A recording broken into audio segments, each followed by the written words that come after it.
Miss Trapani. Most people said her last name like it was a curse, but Connell didn't, even though his family had been on the side of the law since they arrived on U.S. soil. Her family couldn't find the legal side with a map and a magnifying glass. Not that they'd tried. Lieutenant Maloney.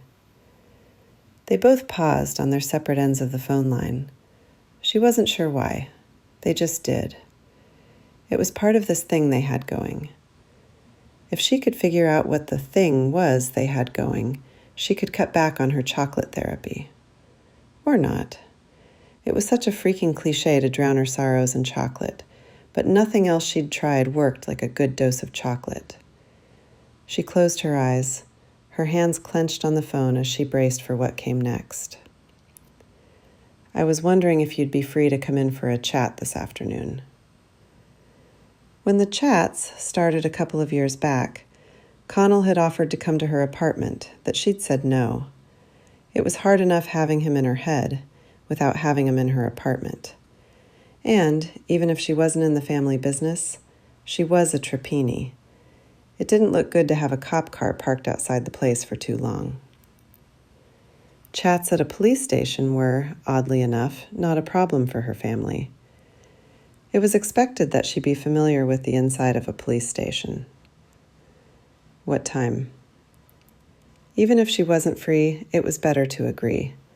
Connell had no problem sending a squad car for her. His little brother had a shiny new badge.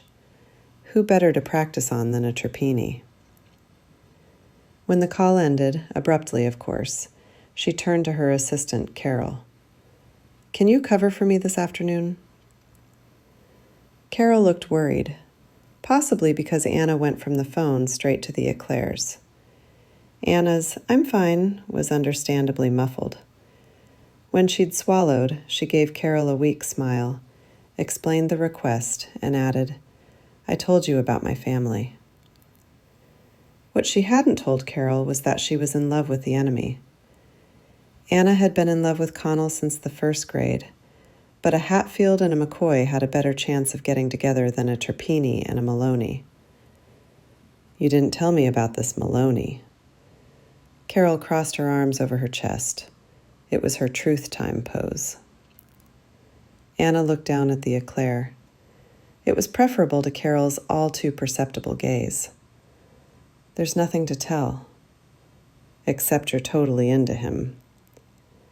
Anna licked the chocolate off her finger. Not totally.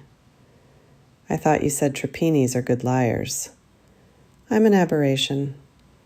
You ever been out with him? A Trapani out with a Maloney? Stars would collide first. I've been under with him. Carol's eyes widened in shock. Well, under the slide with him. I was 9, he was 10.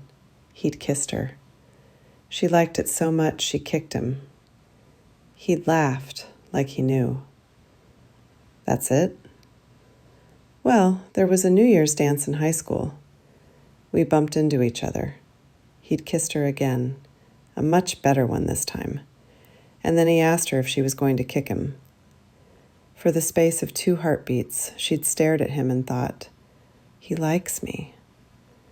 Then his date grabbed him, and her date grabbed her, and the evening went flat as a pancake.